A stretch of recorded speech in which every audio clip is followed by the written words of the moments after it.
In the last video we prepared the studio for all my tools and we tore down some walls and I colored all the walls black. Come along and see what it means to get your heavy tools into an underground cave. I'm officially in my new studio and it's a mess. I mean, look at this place here. Everything's lying around. I don't know where to start. My lamps are not hanging. It's dark in some corners, but I think you are going to love this. So today's the day. It is right in the morning. Just woke up and now I'm getting my vehicle and then I'm going to get my truck and load the first machine. It's gonna be fun. Oh my god. Super excited.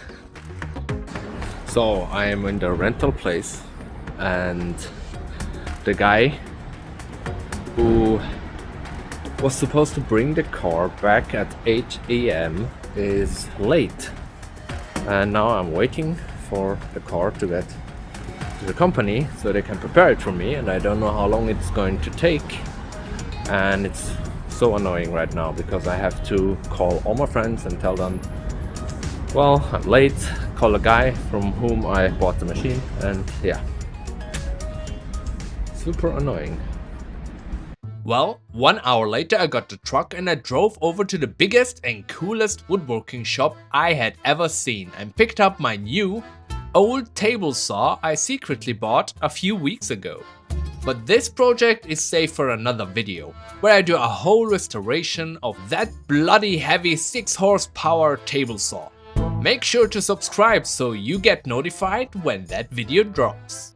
Back at my place we wanted to check how much that thing weighed because the electric hoist could only lift 500 kilograms. After tilting it with our bare arms, I didn't know much more, but we had at least an idea that it was less than the max weight. In the meanwhile, my buddies were busy using the lift on the truck. Too many cooks spoiled the broth? After debating a few minutes and trying different things, we finally found a way to get the machine up in the air. And boy was I relieved. I had no idea if that thing was going to lift that machine at all. Also, the machine has a limited chain length and I bought an extra rope that was 8 meters long to compensate for that. Sometimes it is all about the size, guys. Believe it or not, until that point I had nothing planned out if that machine did not go through the door. But fortunately, the previous owner disassembled the machine so it would have the smallest footprint possible. That was the first milestone. Knowing that the hoist can lift heavy tools gave me a little bit peace of mind. The next steps were just heavy lifting, going up and down the stairs and getting my workshop packed with all my stuff. Then later that night we strapped my jointer and all my other machines and workbench and lifted them down the shaft. Thanks to all my friends who sacrificed their free time to help me move my stuff. Again, hopefully I'm done for now.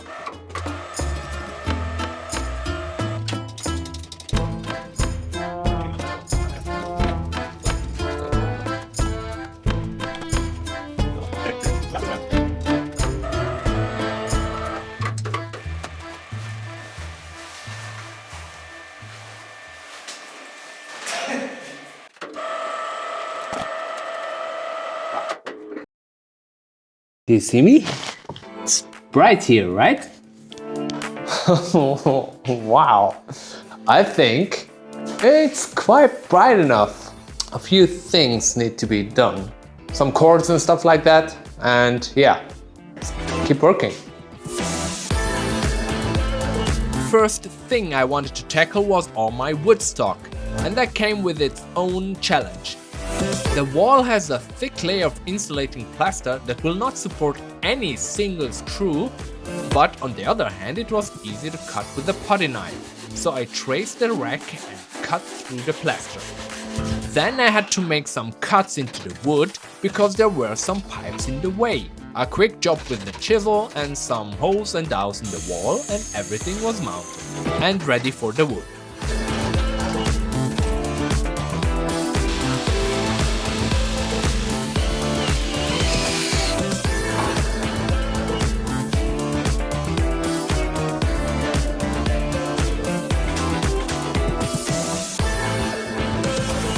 Isn't it looking great with the black wall and the wood color? It's so beautiful. I knew it would be great, right? You like it. I know you like it. The second and last thing was hanging all my clamps.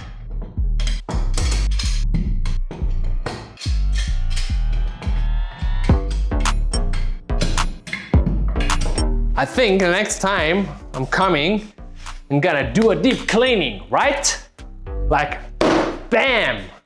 Make this place a little bit more enjoyable. I mean, I love this place, even if it's a mess, but you know what I mean.